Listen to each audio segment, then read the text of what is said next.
Bismillahirrahmanirrahim. Today is the 31st lesson on the book of Shaykh Al-Albani rahimahullah, the Prophet sallallahu alaihi wasallam's prayer described, page 63. Tonight is now 17th of Jumadul Ula 1438. The subsection of the second rakah. When he sallallahu alaihi wasallam got up for the second rakah, he would commence with Alhamdulillah Rabbil Alameen, Surah Al-Fatiha, without pausing. Is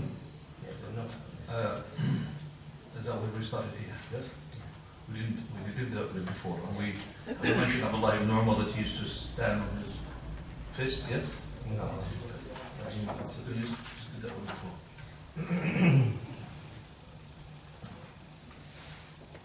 before. The subsection before the second rakah, supporting oneself with the hands on raising for the next rakah. Next, he sallallahu alayhi wasallam would get up from the second rakah, supporting himself on the ground. That's it. There's no note. Bismillah ar-Rahman ar-Rahim. Alhamdulillahi Rabbil Alameen wa salatu wa salamu ala ashrafil mursaleen wa ala alihi wa sahbihi ajma'in wa ala man tabi'a hudahum ila yawmiddin. Prophet ﷺ, when he gets up to the second rak'ah, he would depend upon his hands. And the dependence on his hand will be shown in the following hadith.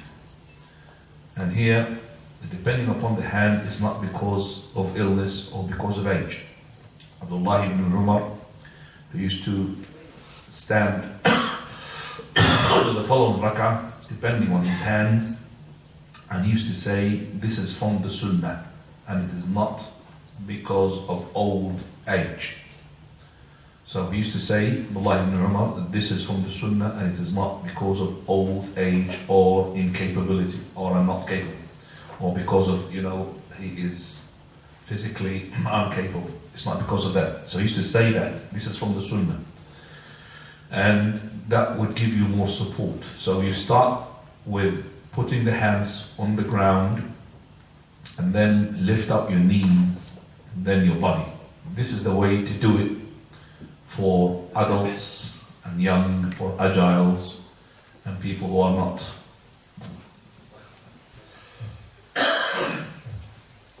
So I would like to now, after does the second hadith, we will demonstrate. Go ahead. Also, he sallallahu alaihi wasallam would clench his fists during prayer, supporting himself with his hands when getting up. So he says what? He sallallahu alaihi wasallam would clench his fists. The word here used in Arabic, ya'jin. Ya'jin is to make the dough. You know, have you seen the woman making the dough? Making the dough, the women, they put it and then they flatten it with their fist. So it's a fist. This is the ajn. This hadith is to be authentic. And that gives the person time and support. Better than the person who jolts himself, jolting like this in order to stand up. So let's just understand the difference between the jolting and the calmness in the way to get up to the second rakah.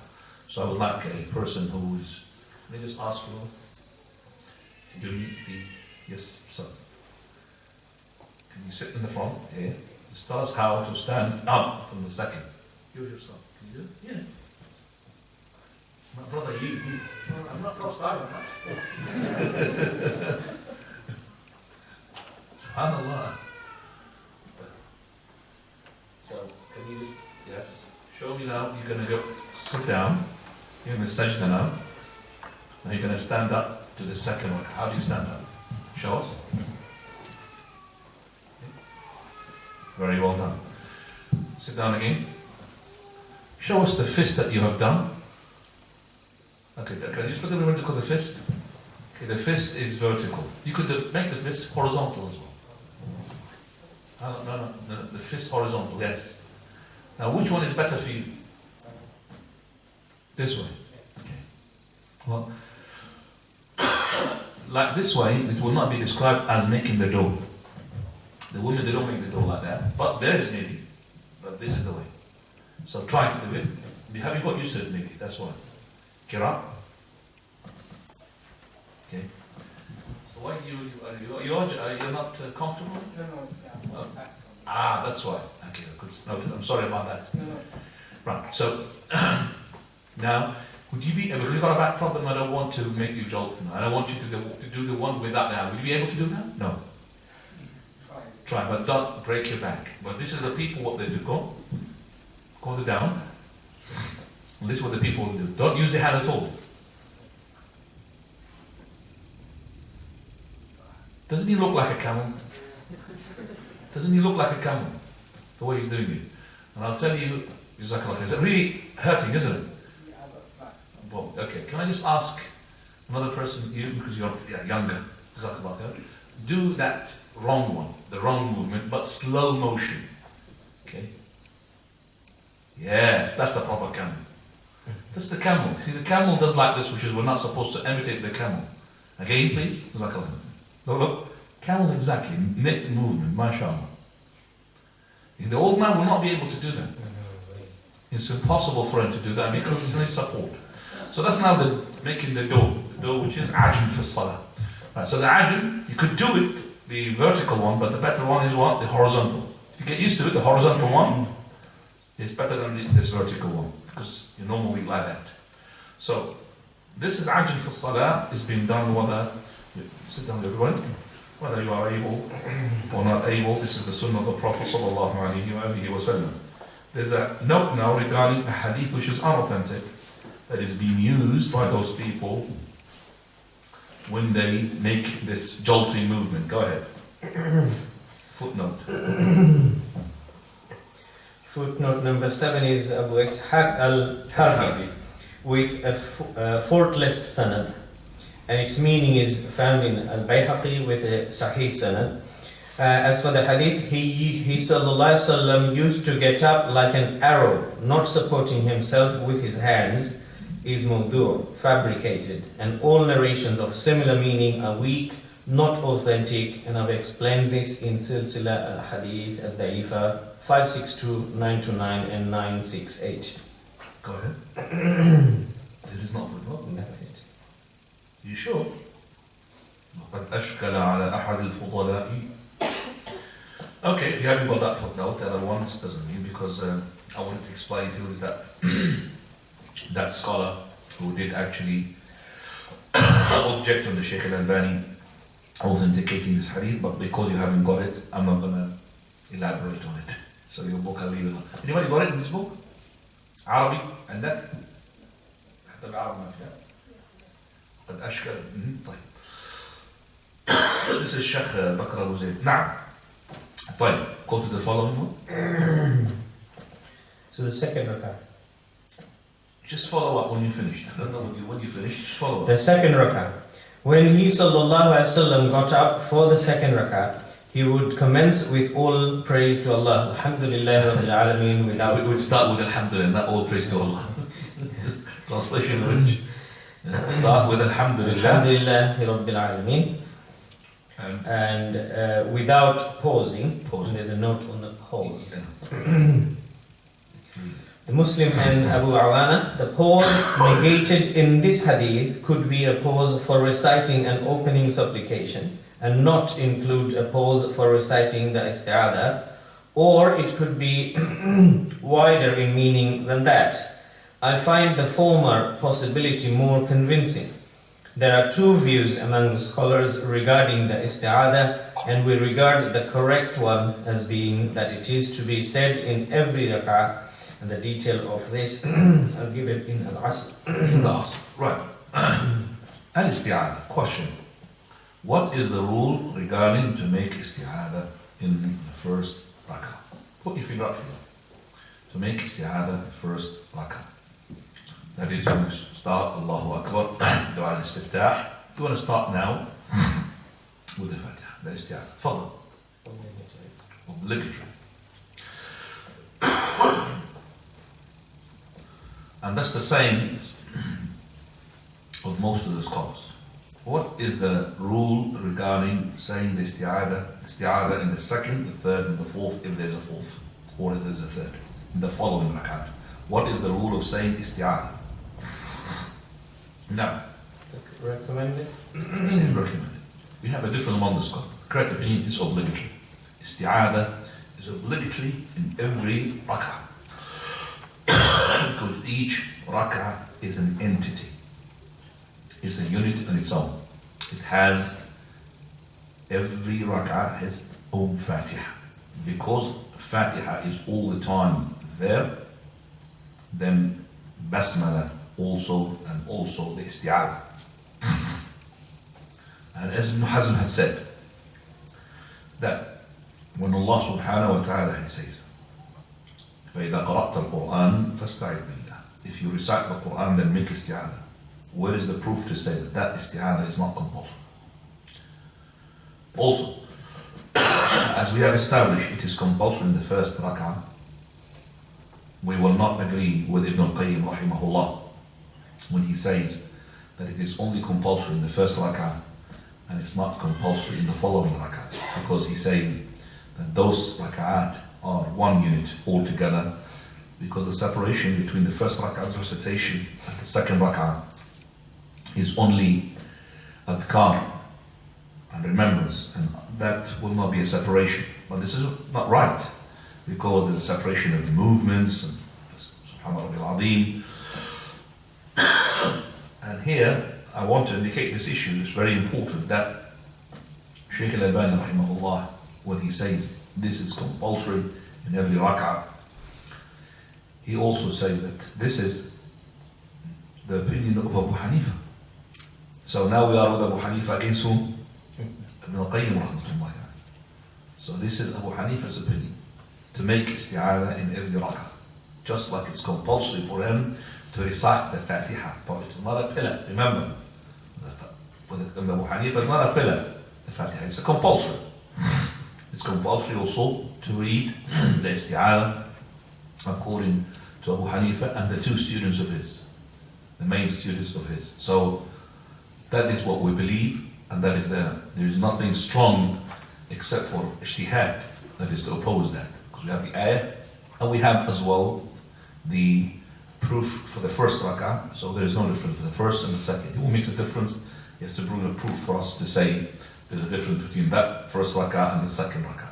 Each rak'ah has isti'adha, it has basmala, it has fatiha.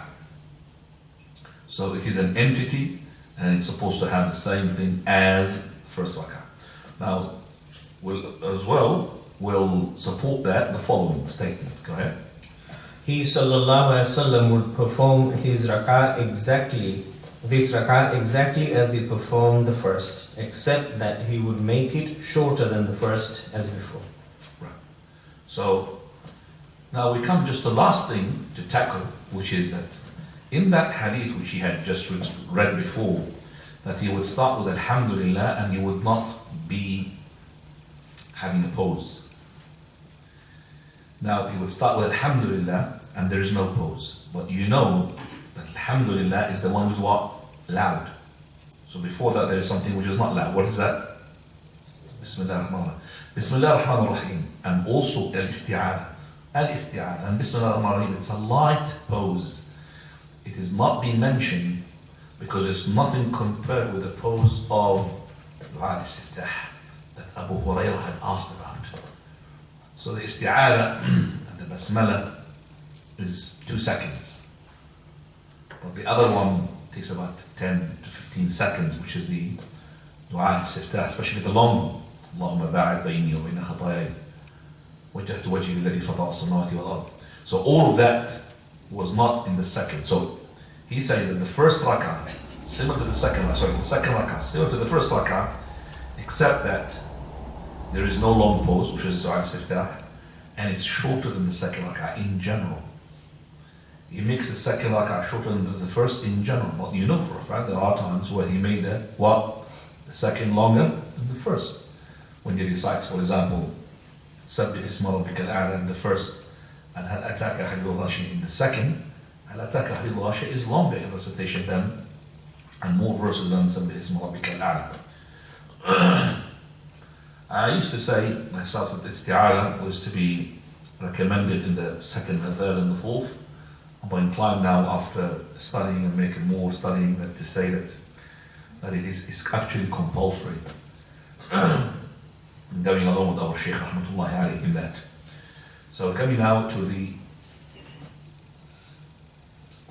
compulsion. The obligation of reciting Surah Al-Fatiha in every rakah. He sallallahu alaihi wasallam ordered the one who prayed badly to recite Al-Fatiha in every rakah when he said to him, after ordering him to recite it in the first rakah, then do that throughout your prayer. In one narration, in every rakah. And he also used to say, there is recitation in every rakah. So there is a recitation in every rakah. I would support what we have said. It's an entity of its own. So we recite the Fatiha. If we are behind the Imam, we said that if it is loud recitation, like for example the 2 rak'ah of the Fajr, first 2 rak'ah of the Isha, first 2 rak'ah of the Maghrib, then the recitation of the Imam would suffice. But if it is silent recitation, whether you are your Imam or you are on your own or behind the Imam, silent recitation, then you must recite the Fatiha. But let's say that you are behind the Imam and you forgot to recite the Fatiha. What is the rule regarding this person? We know that if the person in his own and he forgot to recite the Fatiha, then that unit is invalid. Okay? Because the Fatiha is what? A pillar. But if you are behind the Imam, the Fatiha is a pillar, but because the Prophet ﷺ, he said in general, Man kana lahu imam, فَقِرَاءَةُ الْإِمَامِ لَهُ قِرَاءَ. And also he did not say whether it's in the loud or not the loud. There's another hadith, he who does not recite the Fatiha in the prayer, then his prayer is behind the Imam. That tells us definitely that the person, if he forgot behind the Imam, we implement the hadith, Al-Imam Dhamin, the Imam is to be a guarantor. So if you forgot, then your prayer is okay, but if you did not forget, but you did it deliberately, then your prayer is invalid, that unit is invalid. So if you're behind the Imam, if you did a mistake, that Imam will cover for that mistake. Allahu A'lam. Now, So there's a small note about the Fatiha that Jabir ibn Abdullah radiallahu anhu said, he who prays the rak'ah in which he does not recite the mother of the Quran has not prayed except behind an Imam. Related by Malik. yeah, that's what I've just supported what I just said just a moment ago. Now, The first tashahhud. I would, if you want to go further, you could go in the Majmu'ah as well of Imam al-Nawawi, and that would give you more inshallah. Fadl, the first tashahhud. Next, he sallallahu alaihi wasallam would sit for tashahhud after finishing the second rak'ah. In a 2 rak'ah prayer, such as Fajr, Such as Fajr, this is from the Ijtihad of Shaykh al-Albani. This is from the Ijtihad of Shaykh al-Albani, because Shaykh al-Albani adopts the opinion that if the person, he is in the second rak'ah, and there's a tashahhud, whether this tashahhud is followed by another tashahhud, or this is the last tashahhud, then he would make iftirash. So this is from the understanding of the Shaykh Rahmatullahi. Go ahead. If a 2 rak'ah prayer such as Fajr, so in a 2 rak'ah prayer such as Fajr, he sallallahu alaihi wasallam would sit muftarishan as he used to sit between the 2 sajda, and he sallallahu alaihi wasallam would sit in the first tashahhud similarly in a 3 or 4 rak'ah prayer. My dear boy, so okay, just iftirash, which is like between the 2 sajda. He says, the 2 sajda, remember, there's 2 positions. Can you show us the 2 positions between the 2 sajda? Everybody look, please. I want to see you. And take off your tashahhud, just going to see your foot. So this is the first one, between the 2 sajda. This is not the one that you use for tashahhud. Second one, very well done. Which is sitting on the left foot, and your right is up, and your toes pointing to the qibla. So these are the 2, but no. This is the one that you use for tashahhud. He says, Shaykh al-Albani, the tashahhud, which is the middle one, I mean not the last one, the middle one, which is like second, okay, or the second of a 3 rak'ah, or a second of 4 rak'ah. Also Shaykh al-Albani, he says that you use this in the tashahhud of a prayer that's got only one tashahhud, just like the Fajr. You understand that? So even if the tashahhud is the last one, okay, even if the tashahhud is the last one and is the only one, then you make this iftirash. You only make the tawarruk, which we're going to explain, in the prayer that has got two tashahhud in the second tashahhud. So if you do the tawarruk in the second tashahhud of a prayer has got what? Two tashahhud. And in the prayer of the Taraweeh, there is one prayer. You could turn facing me, inshallah. In the Taraweeh, there is one of the options of the prayers where there is two tashahhud in that prayer.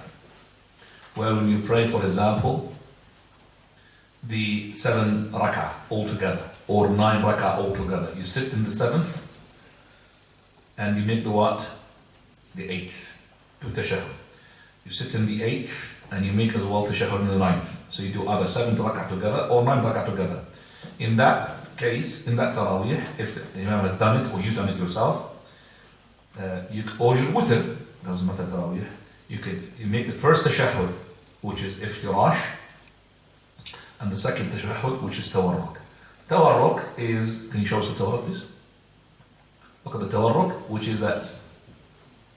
The tawarruk, no, this is called iqa', by the way. The tawarruk, the last tashahhud, you remember? Second tashahhud, tawarruk. The left foot goes underneath your right foot. What do you do in the second tashahhud? No. Show him the shit. Okay, show you, inshallah. That's the tawarruk in a second. Can I just see that? I can't see him. You could go forward so I could see you, inshallah. Go forward, yes. That's what tawarruk, which is in the tashahhud, the second one of a prayer has got more than one tashahhud. So this is the second tashahhud. Could you show me as well another type of tawarruk? Yeah, put that on the top. That's it. So this is on the top of the. You can't see it like this. You have to get up. You can't see it like that. So it's either this or the other one, easy one. Show the easy one underneath. Okay, that's the tashahhud. But put please your left onto your thigh and straight. Your left hand onto your thigh. Look. Onto the thigh like that. Onto the knee. Yeah, and straight. Just to make him straight. See, that will put him straight. See, he's straight. He's not leaning to the side. So this is called tawarruk. So the scholars, regarding the second tashahhud of a prayer has got more than one tashahhud. We have Imam Abu Hanifa, Imam Malik, and Imam Shafi'i. They agree upon this. And Imam Malik agrees upon the last one. But Imam Malik, he says tawarruk in all the prayers. There's no iftirash. You know that one he's done, it's called tawarruk. Imam Malik says tawarruk, and that depending upon a hadith which is more authentic. But Imam Shafi'i differs from the other Imams, which is Imam Ahmad and Imam Malik and Imam Abu Hanifa. That is in a prayer which has got only one tashahhud. Like the 2 sunnah or the Fajr prayer, he differs from them. He ﷺ also ordered the one who prayed badly, thus saying to him, when you sit in the middle of the prayer, then be calm, spread your left thigh and perform the tashahhud. I'm going to just roll these hadith, then we'll come to what Imam Shafi'i says. So he says here, if you sat into that middle of the prayer, middle means what? Tashahhud. Prayer's got more than tashahhud. The first tashahhud. Doesn't matter the middle. Because the second rak'ah of 3 rak'ahs is not the middle, is it? It won't matter, it's not the middle. So it is the first tashahhud of prayer's got 2 tashahhud, that's the middle. So it makes it iftirash. Go ahead. Abu Hurairah radiallahu anhu said, my friend sallallahu alayhi wasallam forbade me from squatting iqa' like a dog. Okay, iqa' the dog, we've done it. There's 2 ways of doing it. You remember? The dog squatting, yes? Everybody knows it, yes? Don't shake your head if you don't know it. Say, I don't know it. The dog, and which is equivalent to the iqa' of what? There's another one, an animal, same or similar. It's been mentioned in the hadith. Let me show it to you. That's right, the monk. Very good. Jazakallah khair.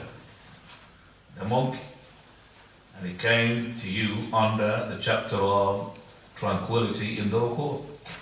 Prophet of Allah, Hadith Abu Hurairah, he forbade me to peck like the crow, like the hen, and to make to look or to snatch look like the fox, and to make it like the monkey. Can you read that hadith for me? Page 44, he says to you, third paragraph. Abu Hurairah. Abu Hurairah radiallahu anhu said, my close friend sallallahu alayhi wasallam forbade me from pecking in my prayer like a cockerel, from looking around like a fox, and from squatting like a monkey. The monkey is equivalent to the dog. Go ahead. And in another hadith, he sallallahu alayhi wasallam used to forbid the squatting of the devil. So now we know that squatting of the devil is like squatting of the dog. Now, there's a note on the about the iqa, Abu Ubaidah and others said, it is when a man presses his buttocks against the ground, keeps his shins upright, and leans his hands on the ground the way a dog does. This is different. We've done that before, yes? Yes. No. When he sallallahu alaihi wasallam sat in tashahhud, he would place his right palm on his right thigh, in one narration knee, and his left palm on his left thigh, in one narration knee, spreading it upon it. And he sallallahu alaihi wasallam would put the end of his right elbow on his right thigh. A small note on that is Abu Dawud and Nasai with Sahih Isnad. It is as though the meaning is that he would not separate his elbow from his side, as Ibn al-Qayyim rahimahullah has elucidated in Zadul Ma'ad. Right, which is the proper understanding. If you're now sitting for tashahhud, I would like this brother to demonstrate. Now you're sitting for the tashahhud, you're facing me. Now put your two hands onto your thighs. Look now what he meant by this. When he puts his hand onto his thighs, his elbow, shows his elbow, can't see your elbow. See that elbow, the end of it is parallel to your thigh. Doesn't mean you will not be feeling comfortable if you stick your elbow to the thigh. Can you try to stick your elbow to the thigh? You can't, can you? Yeah? It's very hard, isn't it? But it means that is to make the elbow in parallel to the thigh and not away from your side. That's what it means. So, make them away, that's wrong. Make them to your body, that's correct. But not really like that, just normal. And don't press down to reach the thigh, because if you reach the thigh, you're going to go like that. So the normal way. So, if everybody sits the normal way, no, acrobatic movements, and that's the way of the tashahhud is going to be inshallah. Right, go ahead. Also, he sallallahu alaihi wasallam forbade a man who was sitting in prayer resting on his left hand, and said, verily, that is the prayer of the Jews. In one wording, do not sit like this, for indeed this is the way of sitting of those who are punished. In another hadith, it is the sitting posture of those who incurred Allah's anger. Right. Now, you will not be able to understand that unless you took it from somebody who took it from the scholars. When I see that, in the prayer, you're not supposed to depend there, when you are making the tashahhud, you're not supposed to be the tashahhud, please. You're not supposed to lean on your hands in any way, whether the right or the left. Your hands, both of them has to be where on top of what? The thigh. You're not supposed to put them on the ground. So if you put the right one on the ground, this is wrong. But if you put the left on the ground, this is not just wrong, it's also what?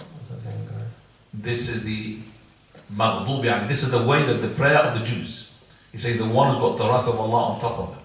Now, can you put now the left hand onto the floor, please?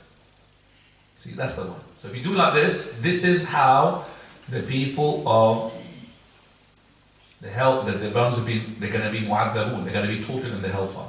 There's another narration which is not just to do with the prayer, the way that you sit. So if now you sit and you're lean back please. No, with your hands. You want to lean back with your hands. Yes, right. So now Look at that, brother. Can I just ask you to move so I could see him? Now open your two palms. Now those two palms, right and left, like that, this is not allowed.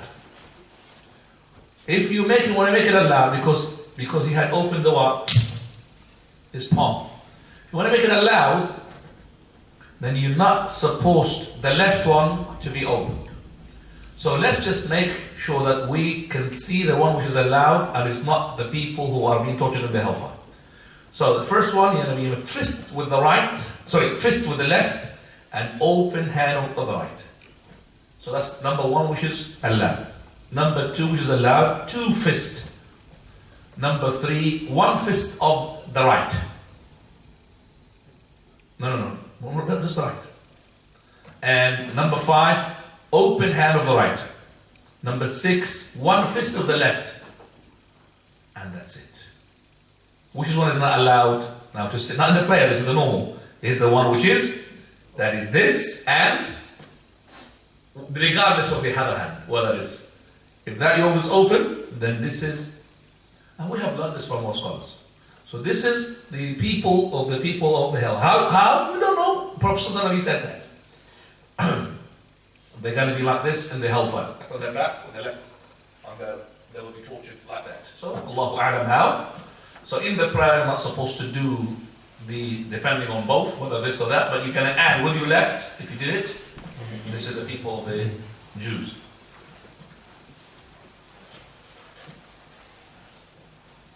Fine. We'll finish now, and we're going to go to what we believe is that the right thing regarding the Fajr prayer. Shaykh Al-Albani rahimahullah, he brings to us number of hadith where he says that from it he believes that if the prayer is got one tashahhud, and it's the last tashahhud, then it has to be iftirash, not tawarruk. Just like the middle tashahhud of a prayer has got more than one tashahhud. The hadith that he brings, hadith Wa'il ibn Hujr, radiallahu anhu, which is hadith in Sunan al-Nasai. I came to the Prophet ﷺ and I have seen him raising up his hand when he opens his prayer, which is takbirat al-ihram, until he was parallel to his shoulders. And if you want to bow, he would do the same thing, raise up his hands. And if he sat in the two rak'ah, listen, if he sat in the two rak'ah, he would sit on the left foot and he would put the right up. Which means what? If tirash. And if he sits in the two rak'ah and he would put the right hand onto his right thigh, and also he would make his finger up for making the dua, and he would put his left onto the left thigh. That's the hadith that the Shaykh Al-Albani brings, and he says from this hadith. And the hadith is a clear cut that the iftirash is in the prayer which is got the two rak'ah, like the prayer of the Fajr. And the best of the Imams that implements this hadith is Imam Ahmad, then Abu Hanifa and Thawri, in contrast to Malik and Shafi. For verily, they say that the tawarruk, Imam Malik says tawarruk in all of them, whether it's the middle or the, but Shafi says tawarruk in the tashahhud, if it is one tashahhud at the end. And he said that this hadith refutes them. Now this hadith, for me, is not clear cut. This hadith talks about that if he sat in the two rak'ah. Now in the two rak'ah, it could be two rak'ah of 4 or two rak'ah with a finish. What is the proof for that? The following page. Rahmatullah alayhi Shaykh. He brings hadith Abi Humayd al-Sa'id. Sorry. That he was sitting with some companions of the Prophet ﷺ, and we started talking about the prayer. Abu Humayd al-Sa'idi, he said, I was the one who knows and memorized the salah of the Prophet of Allah sallallahu alaihi wasallam. I used to see him when he used to make takbir. I used to make his hands in parallel to his shoulders. And he makes ruku', and he would make his hands between his knees. And then he would flatten his back, and when he says Sami'a, and when he lifts up his head, he would stand up properly until all his joints becomes straight. And when he makes prostration, he would make his hand onto his when he makes prostration, he would make his hands on top of his thighs. So between the two sajdas, sorry. And then when he is as well making his foot, it will be the toes towards the qibla. He says that. فَإِذَا جَلَسَ فِي الرَّكْعَتَيْنِ. Again, if he sat in the 2 rak'ah, he would sit onto his left foot and his right would be up. So when you see this, look, this is similar to that one. And he's making iftirash. But he continues. And if he sits in the last rak'ah, then he would make the tawarruk. So here in the system, the 2 rak'ah, it's not clear there whether this 2 rak'ah is 2 rak'ah of 4 or 2 rak'ah at an end. And that's why I said, Shaykh al-Albani's opinion, he put the fajr there, that's what he believes. Now Imam Shafi'i, I have prayed next to a scholar. When I prayed next to him, I have seen him praying 2 rak'ah. I can't remember, was it the fajr or the asr, because he was a traveler. And I believe it was the dhuhr or the asr. I believe. Can't remember, it was a long time. And he was a traveler. And when I prayed next to him, I had noticed that he made the tawarruk. And I had a conversation with him regarding this issue, where he had quoted Imam Shafi'i rahimahullah, but he did not quote the hadith. And for me, because Shaykh al-Albani is more stronger than him than the hadith, Shaykh al-Albani is more of a scholar than him, I was not happy or relaxed to follow that opinion until I made a further investigation. That's a long time ago. And I looked. There is a hadith in Sunan al-Nasa'i, and the Shaykh al-Albani did not tackle it. And the Shaykh, he had made it authentic. And I'm going to quote the hadith, which is in front of me. It's from the Shaykh al-Albani's book, Sahih Sunan al-Nasa'i. Sahih Sunan al-Nasa'i. The hadith says, عن أبي حميد الساعي, which is the hadith that we talked about. But it's a different one, because it's an addition. كان النبي صلى الله عليه وسلم, I'm reciting for those who know Arabic, that's a clear-cut hadith. كان النبي صلى الله عليه وسلم إذا كان في الركعتين اللتين تنقضي فيهما الصلاة أخر رجله اليسرى وقعد على شقه متوركا ثم سلم. And that hadith is sahih. And this is why Imam Shafi'i had said to make tawarruk in the salah, which is called 1 tashahhud, that is the last tashahhud, which is the 1 tashahhud. So basically, whether you are making a prayer of 2 tashahhud, the last tashahhud will be tawarruk, or you're making a prayer of 1 tashahhud, then it's tawarruk. And the hadith here, translation of which, the Prophet of Allah, if he used to sit in the 2 rak'ah, where the prayer is finished, اللتين تنقضي فيهما الصلاة. Now that interpretation of that says 2 things. Either that is, there is more than 2 rak'ah, or more strongly that the 2 rak'ah which is only 2 rak'ah prayer. اللتين تنقضي فيهما الصلاة أخر رجله اليسرى وقعد لشقه متوركا. When I read this, I haven't changed my mind. I'm still with the Shaykh al-Albani. I said, that is why the other scholar, he has a big proof. And I'm just saying this to my students. So if you have seen somebody did tawarruk in Fajr, and you told him what your proof is, which is good, but he came up with this, you have to understand he's got a what? A proof. Now, this one, it still can take 2. It's clear cut, but can take 2 as well. And the Shaykh al-Albani, he uses the hadith of Wa'il ibn Hujr, where he said that is when we have more than 1 tashahhud. The first one will be iftirash, second one will be tawarruk. So that is what we call, as I say, اختلاف تنوع. That is difference among the scholars which we will appreciate and is a considerable one. Imam Malik, he is wrong when he said tawarruk in all, because we have seen iftirash clearly in the hadith. But Imam Malik, he had authenticated a hadith which is Muslim and Ahmad, which is unauthentic.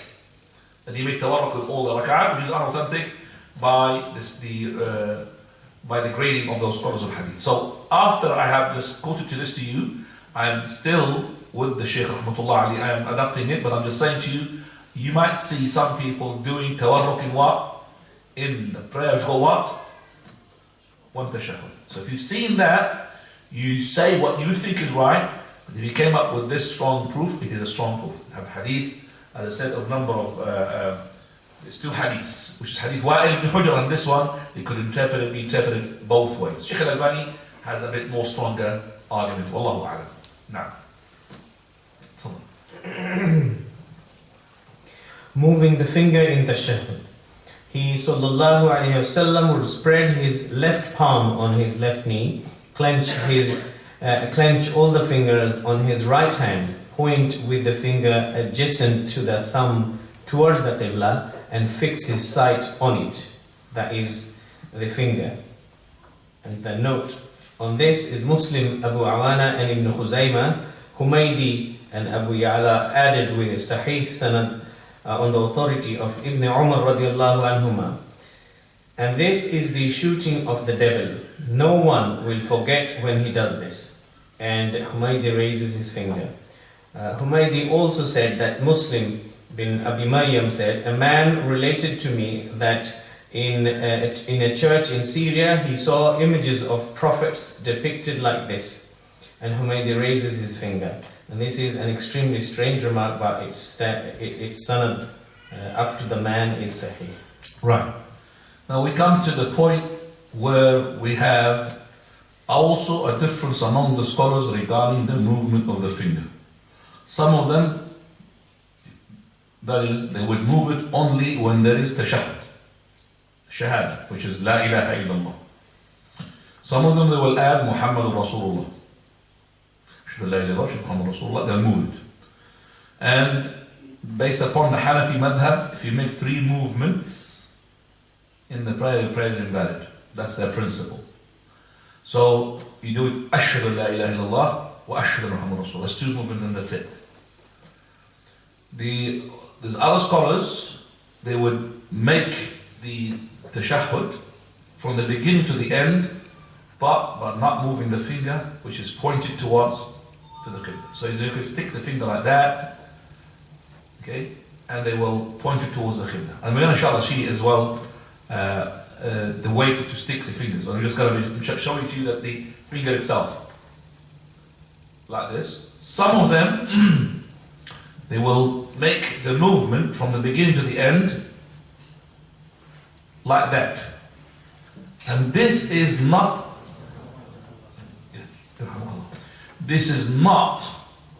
called tahrik in Arabic. It's called khafd rafa'. Khafd rafa'. Up, down. Up, down. That's not right.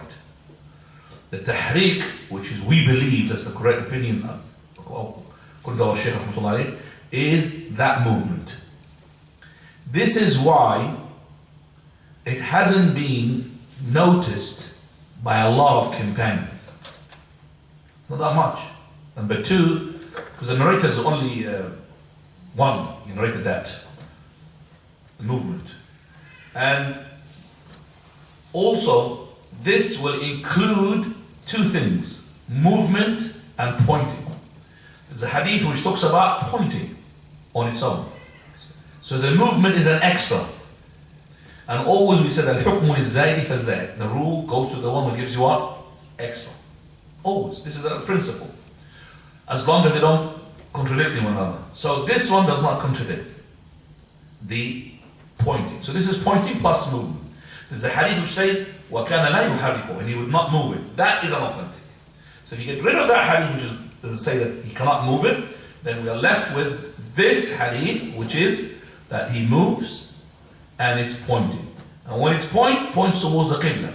So don't do like this. That's not pointing towards the qibla. It's pointing towards the ground. And don't do like that. Some people do like this as well. That's not right as well. So the movement has to be towards the Qibla. You are stuck to the Qibla all the time. That's the direction of the Qibla. And that is the movement. Because if you do it like this, you are stuck to the Qibla. But if you did it like that, this is Sudan, Egypt, Qibla. Sudan, Egypt, Qibla. Going from right to left in a semi. You're not going to Qibla. Egypt, you're going to different angles here. So this one is not right, because it's not a movement. This one is called Tadwir. Our brothers from some of the Moroccans or Algerians, this is called not Tahrik, it's called Tadwir. Tadwir means circle. That's circling. So people do like this. You've seen them, I'm sure. So that one, that's not right.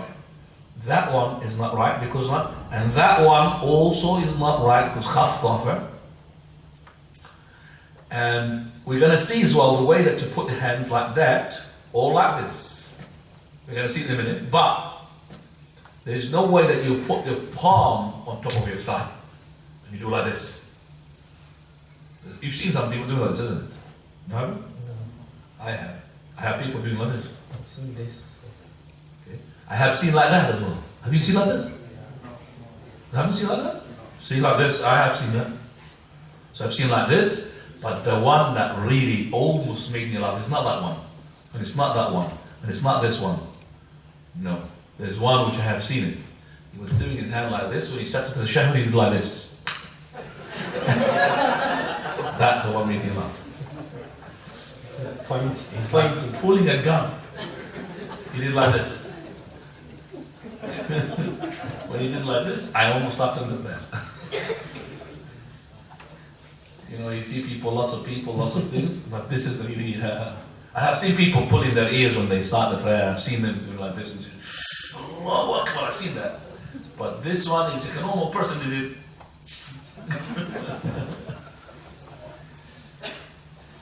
I have seen a person, normally seen more than once. I don't know if it's normal or not himself, but when he does the tashahhud, you know, if you are next to him for the first time, I think you can't help yourself laughing. You have to hold yourself. If you first see him the first time.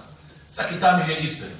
So when you are making the tashahhud, you make the tashahhud like this. You make the tashahhud like that, isn't it? That's the salutation. Like that. You do like this. Okay? Some people do like this, isn't it? People do like that. Yeah. You've seen that as well. Some people do like this. Yeah. Yeah. Like that. Yes. But this person knows. Face. He did like this. Look at me. He looked at the other person like that. I don't know. That's normal person or not? I don't know. Allahu A'lam. But this is as well addition. You know, you see people. So I've seen lots of it, but I haven't seen that. So I've seen this one. I've seen it. It's really a neck killing. Your neck. This is not right. When the person does not understand how to do the prayer, when he does read the hadith as well, he does not implement it by listening to the scholars what they say, then they end up doing like this. And this is to add as well to the jokes that we have seen. You see the person in front of me, I can't remember, I am behind him with Rose, he's in the front, maybe the first one. And he's tall, mashallah. And while he's praying and the Imam is reciting, he did to his neighbor like this. And I was, that neighbor of it did not do anything to him. Alhamdulillah. He's patting him 3 times. Allahu Musta'an. So I mean, where is the aql? So you are actually spitting on the brother. So when the Prophet ﷺ, he says that if you are on the bed and you have seen a vision that is horrible one, dreams, not vision, dream, horrible one, where it's shaitan and you cut off head, what do? One of the things that you do after isti'adah from the shaitan 3 times, and isti'adah from in Allah from what you have seen 3 times, you spit 3 times on the left. Spitting on the left, you don't spit on the left, that means proper left. You might spit on your wife on the left. Then you end up in trouble. The left is just slight movement to the left. That's the left. So left is like this, and left as well like that. For the women who don't see me, left is totally turning the left, as well left to what? Just like when you do that, the salutation. One of them, the salutation, is to make it on the right. How do you make it right? Slight turning like this. Assalamu alaikum. See, Assalamu alaikum, that's right. So you turn to the right slightly, Assalamu alaikum, that's right. So this is right, and this is what? Right. So Assalamu alaikum, the salutation. So we have to take the implementation of the Sunnah from the scholars, because they are the ones who understand the Arabic language more than us. Right. The interpretation of the... go ahead. Now it says here, can you read for me? I'll read inshallah. He had said, it's been narrated by Sahih Sanad Abdullah ibn Umar, he said, this is the Nudbatu Shaitan. That is, this is the thing that will make the shaitan will not take your concentration. When you put your finger and you look, you lock your sight onto it, this will take any sort of flying away from with your mind and remembering things when you look at it. And he said, وَنَصَبَ الْحُمَيْدِ أُصْبَعَهُ أو إصبعه قال الحميدي قال مسلم بن مريم وحدثني رجل, and a man talked to him that he had seen the prophets. They were in the church of the prophet, the image of the prophets, in the church of Bilad al-Sham. In their prayer they were doing like this. So that means they were the tashahhud. Allahu A'lam. Who is that man? We don't know. Number two, okay, وحدث عن بني إسرائيل ولا حرج. No problem. Talk about it. As long as it doesn't go against us, no problem. Just talk about Bani Israel, and there's no harm in it, as long as it does not really go against our principles. So if the image of those, we know that in the Bible, that every time there is something for Isa a.s. was to pray, he would what? Fell on his face. And we know that for a fact. He falls on his face. What he's doing? He's prostrated. We never heard or never read that he used to do like this. Have you? Have you read that? That means in the Father and the God. You haven't read that. Where is that coming from? It's not from Isa a.s. Isa a.s. does not pray by putting the name of the Father and the name of... No, for falling on his face. So that's prostration. And the prayer, as I said, all the prophets prayed. All of them. And their prayer was much more than ours. Because Allah subhanahu wa ta'ala, when He put the Ummah Muhammad, He make it lighter on us. When we said, وَلَا تُحَمِّلْنَا مَا لَا طَاقَةَ لَنَا. This is in Surah Al-Baqarah, the last verse. وَلَا تُحَمِّلْنَا. Oh Lord, don't overburden us with what we can't do. All the worship and obligations of Allah Azza wa Jal is less than your ultimate capability. You understand that? Your capability is much more than what you've been asked. Your capability can do 50 prayers a day. That's why Allah Azza wa Jal imposed upon us what 50 prayers. If it was not within our capability, it would not be 50 prayers at the beginning. We are capable of doing 50. But Allah made it easy for us. But we are capable to do 50 prayers a day. That's within our capability. But Allah made it easy for us. So there was 50 before. So the prophets used to pray. There may be slight difference here and there, but they used to pray. And there's ablution, and there is wudu, there is siyam, there is fasting, there is everything, there is hajj. Now, also, when he sallallahu alaihi wasallam pointed with his finger, he would put his thumb on his middle finger, and sometimes he would make a circle with these two. Right, so sometimes we'll put it on the thumb and the middle finger. That's the thumb on the middle finger, like that. And some you would make what? A circle. So that's a circle, and that's not a circle. So you could do like this, it's because you're putting it in the middle finger. Or sometimes you make that middle finger, you pull it back, and it makes what? A circle. So you could do like this, you could do like that. Both of them is correct. And you point towards the Qibla. When he sallallahu alaihi wasallam raised his finger, he would move it, supplicating with it. And he used to say, "It is surely more powerful against the devil than iron," meaning the forefinger. Right, can you just now read me the footnote? About supplicating with it, Imam Tahawi rahimahullah said, "This is evidence that it was at the end of the prayer. Hence, there is evidence in this that the sunnah is to continue pointing and moving the finger until the taslim, for the supplication is until then. This is the view of Malik and others."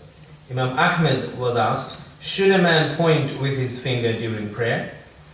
He replied, "Yes, vigorously." Now, we have to understand from this that the Prophet of Allah used to do in his middle tashahhud what he used to do with what? In his last tashahhud. I mean, it's not just tahiyyatu lillahi wa salatu wa tayyibat without a salat Ibrahimi. You're wrong. Middle tashahhud is like this last tashahhud, in terms of time-wise and in terms of as well dua-wise. So when he says كَانَ يُحَرِّكُهَا يَدْعُو بِهَا, he's to make supplication with it.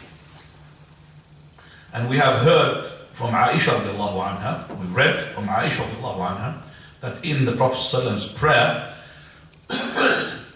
in the witr prayer, when he made, for example, the 9 rak'ah, he made the 8th like the 9th, meaning the middle tashahhud like the last tashahhud. So the 2 tashahhud, and this is Shaykh al-Bayt, فائدة عض عليه بالنواجذ, bite onto it, to make the first tashahhud is like the second tashahhud, middle tashahhud like the last tashahhud.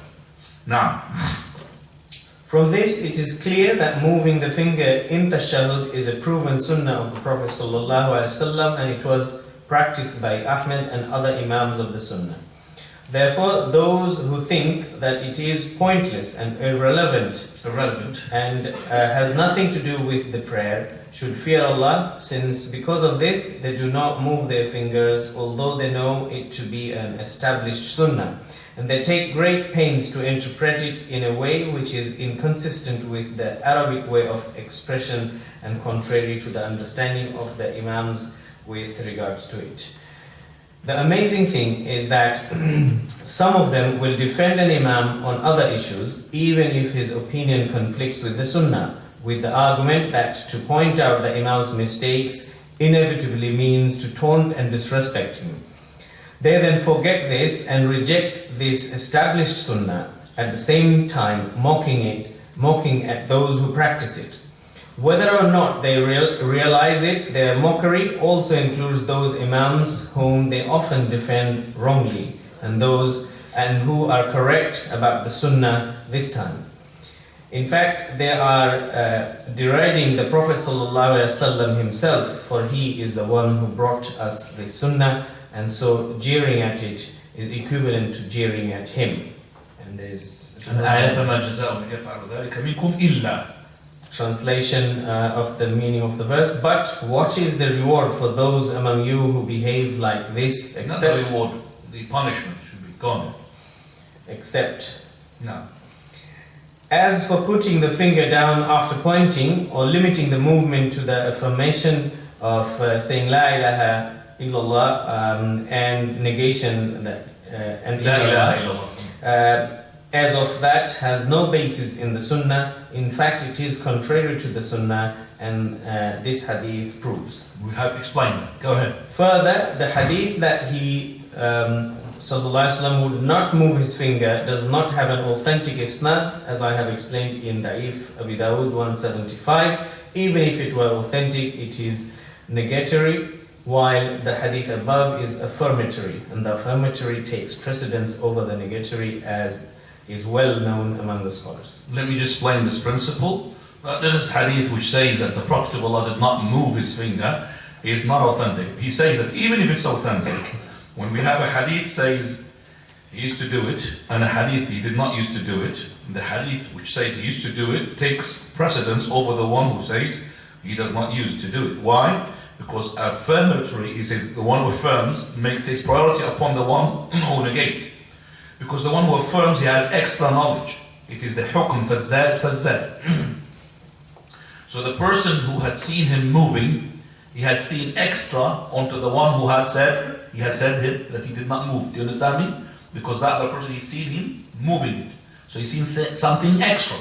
So even if it's authentic, which is not, the principle will take it away. Because الثابت مقدم على النافي. The one who affirms takes precedence over the one which negates. Now this is before we start talking about those people who take the mick out of those people who move their fingers.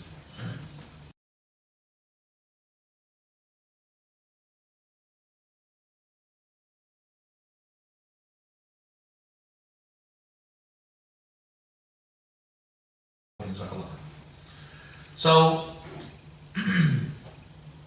we find, for example, a big fight regarding this movement of the finger, that when I was a younger person, I used to have more attacks than when I was older. When you were older and be known to be a knowledgeable person, then the people would be scared to talk to you. But if you are vulnerable with no knowledge and young, especially the old people will, So when I used to teach my students, they used to, for example, move their fingers and you move it like this. So the person who doesn't like this, he would start yelling at that boy, "Why do you do this? Who told you to do that?" But when it comes to me, when I go to decide the same person who complains, one of them, an old man who died, may Allah have mercy upon him, he said, "That's the good movement of yours." He said, "This is really right. Because, that doesn't irritate me. But those people irritate me who does like this." Now, I think he's exaggerating himself. But maybe there are people who does like this, which is not like this. This is different. This is different. Number two, some people, because of their lack of iman, they start implement their what they call logic onto what is coming from Allah and His Messenger. If it doesn't go along what is the logic for them, they will reject it. Do you understand that? They don't know they're rejecting Allah and His Messenger. Because if they know, then they will be kuffar. But they don't know. They think, no, you're wrong. Prophet did not do it. Prophet of Allah, he said, this is more punishable, harmful onto the shaitan than the iron bar. That means if you hit him with an iron bar, this is more punishable.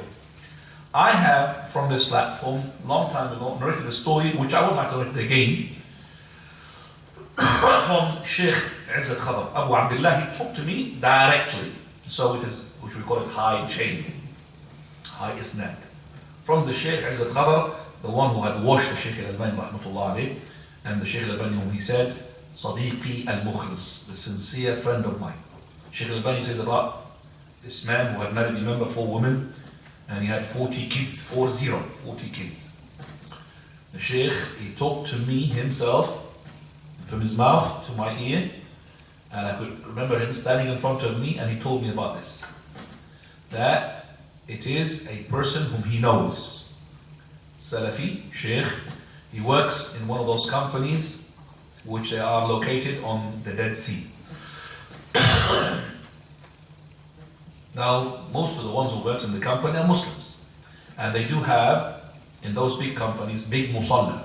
Just like in an electricity company, they have a big musalla. I used to go there, for example, when I paid my bills or something, then I would lead the prayer, big musalla they have there.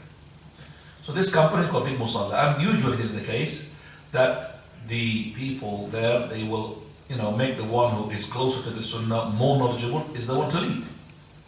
Regardless whether it is loud recitation or silent recitation. Dhuhr or Asr, which is most of it is Dhuhr and Asr, because after that they will go home. So the person who's got beards, got thobe and all of that, they will lead the lead. By the way, you're allowed to work with your thobe there, no problem. Some of the companies will not allow it. So they will always ask the sheikh to lead the prayer. Now, this is now a manager. I don't know the story of the manager, is a new one or not a new one, but the manager, the head of the company, he also prays. He prayed behind the sheikh. So he saw the sheikh, moving his finger, which he hasn't practiced, never taught, doesn't know it. He saw him moving the finger like that. Now when you see something which you don't know, you always have this stand of enmity towards it. Man jahila shay'an 'ada. This is a principle. If you don't know something, if you are ignorant about something, you will take adawa, enmity, animosity towards it. You don't like it because it's a new thing. But he was not confident enough to confront the sheikh.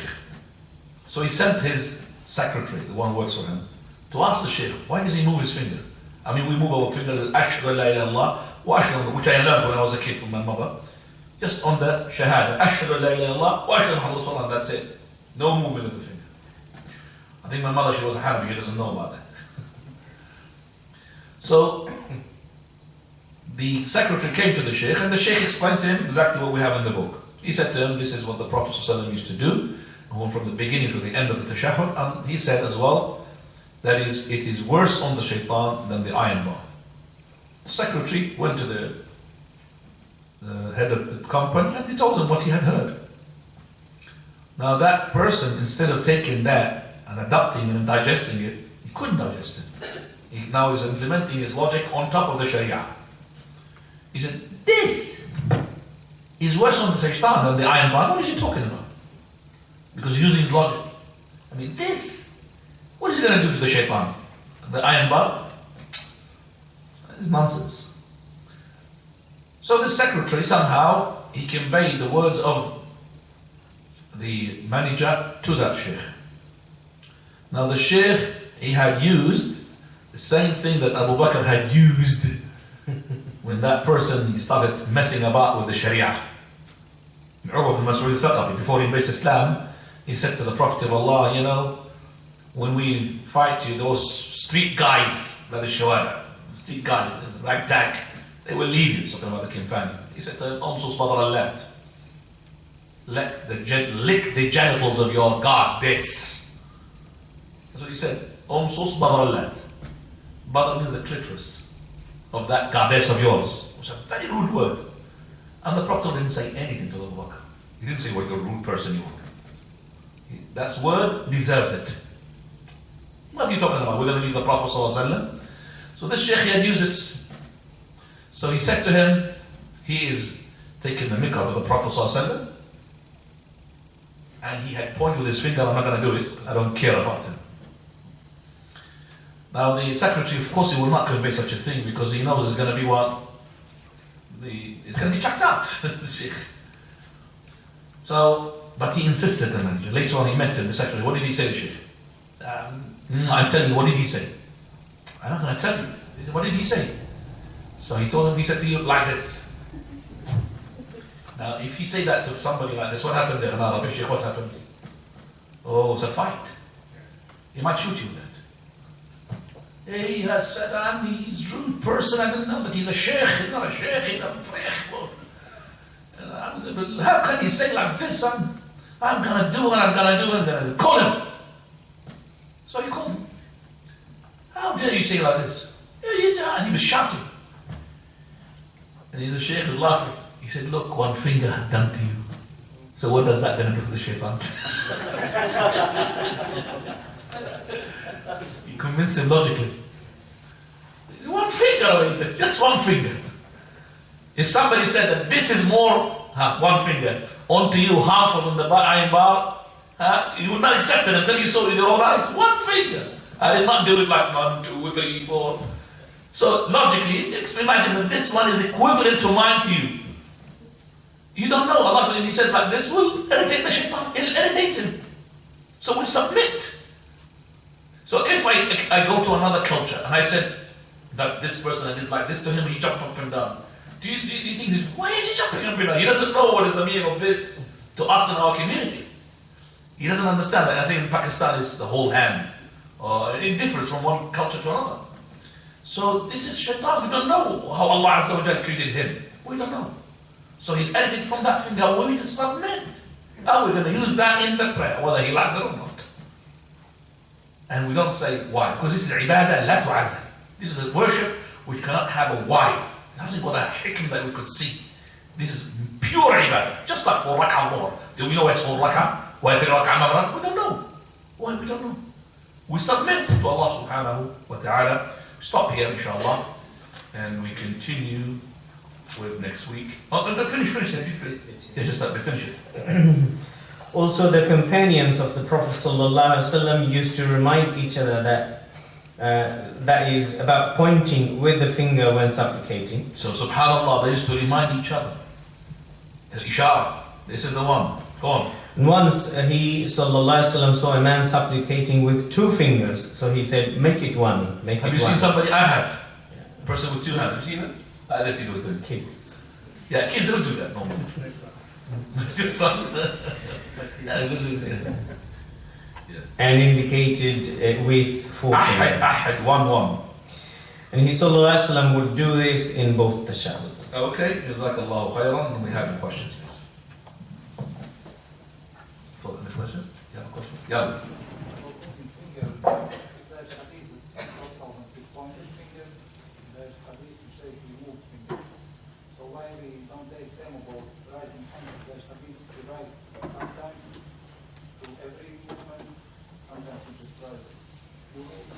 So why we can't write the hand with every movement? This additional information. Could it be that he moved quicker and sometimes he didn't? Because people didn't notice what happened. Okay. So you're saying that, well, why don't we raise up the hands in the takbir every moment? Why don't we use the same principle that when we say that the raising of the hands here, that in every movement, that person said in every movement, and another person he said just in that movement. Whereas when we said about the moving of the fingers, we said that this is person who had said one move, that does not move it, you just pointed, and the other one he said he pointed and moved, and we took the extra. Why don't we take the extra all the time as well? The reason is two. Number one is that the one who had narrated regarding the takbirat, raising up the hands, he had done raising up the hands in some of the movement, very few, 1 or 2 or 3. But the ones who are tens, almost 100, regarding the prayer of the Prophet of Allah, where he raised up the hands in 3 position and a 4th as well. 3 position, you got ihram, to go ruku', up from the ruku', that's 3, and the 4th one, which is going from the 2nd to the 3rd. And the rest, some of the companions noted that. So when those companions, when they said, we're going to describe to you the prayer of the Prophet to the letter, they did not use that movement. And the other one used to move, so we say now we do this and we do that. The other ones, when we said, not all of them they said that he does not, only one person he said he's pointed, another person he said he moved. It's not lots of people who said he pointed, and this one he said he moved. If it is the case, then we say yes, sometimes we move, and sometimes we don't move. Because lots of companions said he did not move it. But this one, he said he pointed, and the other one he said moved. So to combine between the two, movement and pointing is the same thing. So if he had moved and he pointed, he had fulfilled both hadiths. Because the one who said he pointed, he did not say he did not move. He had described that pointing. This is so from the number one, the contradictions of it. Number two, from the number of the narrators. And what you have implemented from your brain is really correct, but not in this scenario. Because we said, raising up the hands, so many companions described that. It's not only one on one, so many companions. And they have said, we have got to describe the Prophet of Allah, that like you are seeing it. Very few had said that they used to do between the 2 sajdah. Maybe one, Abdullah ibn Umar. Not very few had said, for example, between after the sajdah, or the first sajdah. Not a lot, one. But the other ones, too many. They were doing it. Wallahu a'lam. Jazakallahu khairan for that question. So the iqa of sitting between the sajdah, I'm trying to recollect from our studies in Fiqh Sunnah, the second rakah of Fajr or the last tashahhud when there is only one, we sit in iqa as well? Is that an option? No, the iqa is only for between the 2 sajdah. There is no iqa in the tashahhud. Okay? The iqa is only between the 2 sajdah. Now.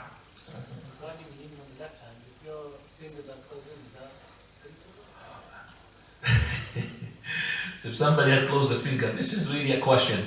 Whether is that he's not opening the whole palm. I mean, if a person did like this, a person looking at him, would he say that he is different from the one who's doing like this? I don't think so. So this will not get away with it. So we don't want to go down. Okay, so what about one finger? What about half a finger? Why should we do that?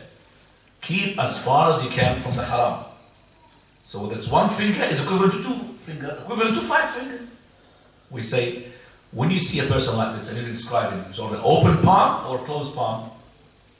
Open palm. But if you said like this, which is not fully like this, and just seeing like a fist, it's not really open, because I could see it's closed. But this one is open. This is where, for example, the Imam Shafi'i follows regarding the mash al-ras. Mash al-ras, we know that the Prophet he did like this, okay, with the 2 hands. You could, as well, if you have probably have 1 hand, inshallah, one go. But when you go to the fiqh, which is not needed, it's not needed. 1 finger is enough. Why do we need that? Why do we need to go to 1 finger? Yeah, 1 finger, must have finger. Why do we take it with that? So that is the reminds you of your fingers here. One finger. Now, further. What's the evidence to say when we raise the finger? When we first raise the finger? Where's the evidence here? He says here. وَكَانَ رَفَعَ إِصْبَعَهُ. You understand the English there or not? He said when he raised his finger. Yeah. So when did he first raise his finger? You know some people say raise it when you brush your that and then You mean when to start? get to start. Yeah, no. When he used to sit, he used to raise his finger. There's no support to you that was when he tashahhud. There's no support for you at all. So he used to raise his finger because this is an action in itself, which is the julus for tashahhud. It's different from between the jalsa. Okay? So when you want to do it in the tashahhud or before, you need a proof. But for this you don't need a proof because he used to sit and move, put. If you want to make it at a specific time, you need extra proof. Okay, so this is, we call it al-asl. This is the origin. And this is tashahhud. He used to put his finger. Now, you could ask me why the Imams, Abu Hanifa and others used to say the tashahhud, because of athar, which is unauthentic. Athar from the companions, which are not authentic. That's why they used to make it on the tashahhud. Now, hold on a second. Ahmed? When you following Imam and he's on his Follow Imam or Imam? Imam, on his second tashahhud, he's on his second tashahhud, so you join late. Do you sit like him? Okay. When the person is joining the Imam at any point of his prayer, that is considered for him the beginning of his prayer. Do you understand that? And he should be doing what the Imam is doing. So if, for example, you have arrived in Salat al-Isha, in the third rak'ah. The third rak'ah, is it silent or audible for the Imam? Silent. You are going to be doing the what? First of yours. Do you do it silent or audible with the Imam? Silent. Why? Because of? If you are on your own, you will do it what? Audible. So if you do that silent with the Imam because of the Imam, if he had now sat in the tawarruk, in the second tashahhud, here's what he's asking. He sat tawarruk, what should you sit? The same as the Imam. Tawarruk. You sit, did you ask him that question? Yes. You sit just like the Imam. إِنَّمَا جُعِلَ الْإِمَامِ لِيُؤْتَمَّ بِهِ. You will be coming, for example, in the last rak'ah. In the last rak'ah, he's going to be sitting, and you're supposed to go up, to stand, because it's the second rak'ah, so it's the first rak'ah. You're not supposed to sit, but you sit because of what? Imam. And you make tashahhud, you don't make tashahhud. Even though that you are not tashahhud here for you. You make tashahhud. Just because you're making tashahhud, just make it, so you follow the Imam. إِنَّمَا جُعِلَ الْإِمَامُ لِيُؤْتَمَّ بِهِ. Now, any question on the side? تفضل. There's some brothers who they join between each rak'ah and they raise the finger. Between two, each rak'ah? Regardless whether it's tashahhud or first one or the first You mean between the sajda? Yes, between the Between the sajdas. You've seen brothers, between the sajdas, they would raise up their finger. That's a very good question. When the Shaykh Al-Albani talked about it, and it's sincere. And it is a hadith which is not authentic. That the Shaykh, which he talks about, and he uses it as well, as we remember when we said the same argument regarding right on the left where? After the ruku. Remember we talked about that? And that is, whenever he sits, he would point. Do you remember that? We have, and they use the same argument whenever he sits. Whenever he sits, so we say the same thing here. This is a general statement. We have how many ahadith? This is what to answer the question as well. Yours well. How many ahadith regarding the prayer of the Prophet ﷺ? There's so many. So many. To the extent that the Shaykh Al-Albani said, صفة صلاة النبي, description of the prayer of the Prophet ﷺ, من التكبير التسليم, from the takbir, كأنك تراها. It's like you're seeing it. That means it's in details. To the details. Why? Because too many ahadith from the companions regarding the prayer. If all these companions, none of them had said that the Prophet of Allah, between the two sajda, had raised up his finger. So that narration which says, فَكَانَ إِذَا جَلَسَ رَفَعَ. Whenever he sits, to answer your question, well, what is it? He is to point. That julus, is it between the jalsa or julus al-tashahhud? There is another jalsa, jalsa al-istiraha. The sitting on the rest before you go to the second rakah. Do you understand that? Do we raise up the finger again? Like we said. So every jalsa, where is that? Because this is a general. If you implement the general on something which the companions never had done, never had narrated, you're making a bid'ah. And that's where the bid'ah comes from. What's the bid'ah? You know, any bid'ah in the world, religious bid'ah, it doesn't have proof or not. If it doesn't have proof, it's not a bid'ah. It has to have a proof. But the proof was not implemented by the Prophet. Even the one who shake their heads. Allah, not a proof, ya akhi. Dhikrullah, ya akhi, dhikrullah. This is dhikrullah azza wa jal. Ala bi dhikrillahi tatma'innu qulub. General. Ayah. Ala bi dhikrillahi tatma'innu qulub. With the remembrance of Allah, heart will tranquility. So, ya akhi, remembrance of Allah, general. Allah. Khalas. So general. I said, bid'ah, ya akhi. Why is it bid'ah? Ayah. Well, because the Prophet of Allah did not do it. Same thing with this finger. You got general statement. You got to use that general statement for something. But we have hundreds of them. None of them said the Prophet of Allah between the two sajda. And you know, between the two sajda, in terms of time-wise, equivalent to the what? To the sajda. So it's not like a simple one going down. No. It's a long one. So in that sajda of his during the night prayer, which is equivalent to Al-Baqarah and Al-Imran and Nisa. You know how long it is? About an hour between the two sajda. No. And if he was raising up his finger, none of the companions, Hudayf ibn al-Yamani was praying with him, didn't come back to us, he was pointing his finger there, all the time in there. He would have said that. He would have said that. SubhanAllah. So I would say to the brothers, please, look properly. Don't be stubborn. This is stubbornness, believe me. When they look with their own eyes, if you don't have a hadith which is authentic regarding this, then you are doing a bid'ah.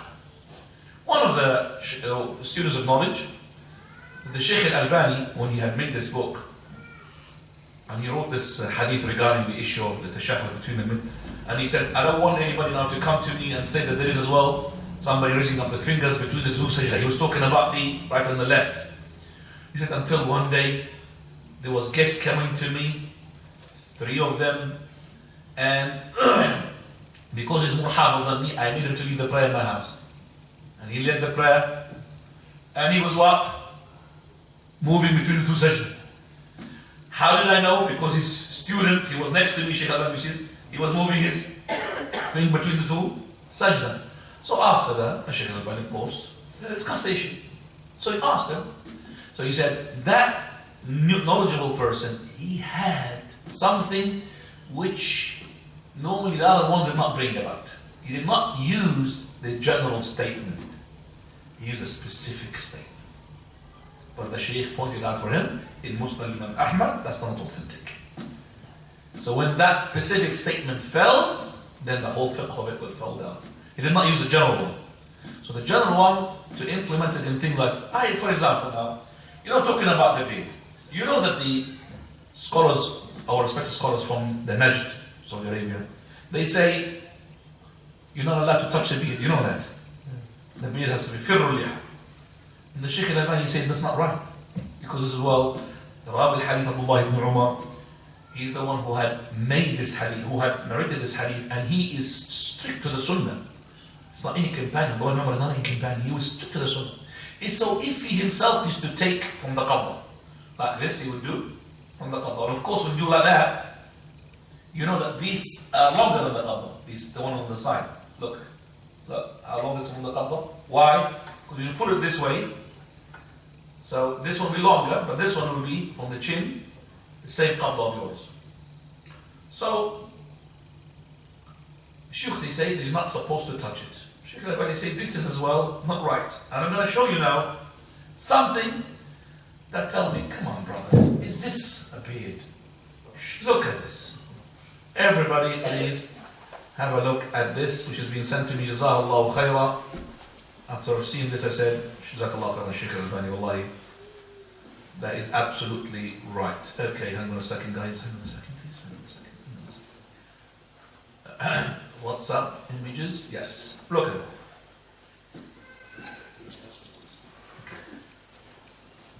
Is it normal?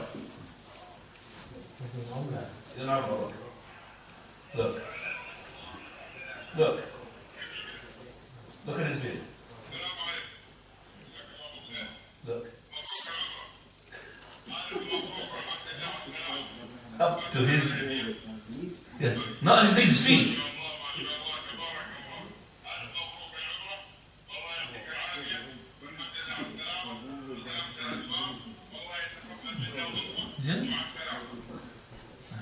That reminds me of the beard of Hans Lange, which is 5 meters long. I mean, how does his man sleeps? He might suffocate his wife. It's hazard, this is. While she's sleeping, he might suffocate. If he wraps around. It's not like that. Yes, you have to put in a carrier bag and keep it, because it's really hazard, this is.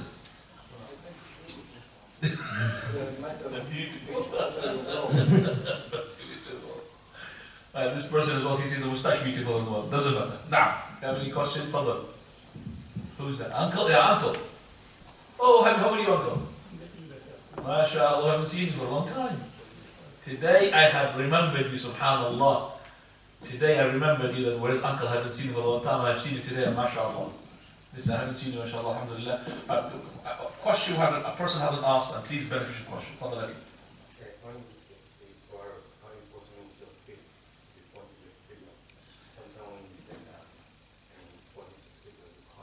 No. In the tawarruk, we haven't done the tawarruk. So you're not giving something we haven't done yet. The tawarruk you have 2 ways. Not pointing to the qibla and one which is not pointing to the qibla. We haven't discussed the tawarruk yet. Tawarruk, we're going to discuss it and how to put it. And the toes can be to the qibla and could be what? Not to the qibla, bent. So that will be helping you, inshallah. Fadal. When you join the salah behind the imam and that's like that, how long do you keep your finger moving? Is that when he starts the sling or he finishes the sling? Okay. How far do I go with my raising up the finger?